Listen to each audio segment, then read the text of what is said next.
Во првиот круг од локалните избори избрани се градоначалници во 34 општини, од кои во 22 градоначалниците се од коалицијата предводена од ВМРО ДПМН, 9 се од коалицијата предводена од СДСМ, а тројца градоначалници се од ДУИ, соопшти доцна синоќа Државната изборна комисија.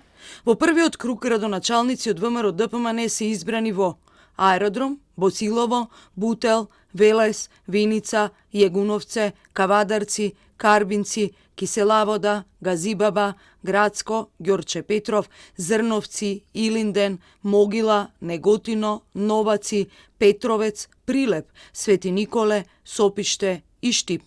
Градоначалници од СДСМ се избрани во општините Берово, Богданци, Валандово, Крива Паланка, Кривогаштани, Крушево, Делчево, Дојран и Струмица.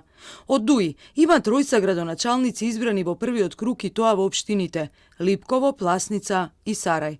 Најголемите политички ривали СДСМ и ВМРО ДПМН во вториот круг, меѓу себе ќе се борат за градоначалник на 25 општини. Кандидатите на Алијанса за албанците Алтернатива и ДУИ во вториот круг меѓу себе ќе се борат во 8 општини, а во Тетово и Желино во вториот круг влегуваат кандидатите на ДУИ и БЕСА.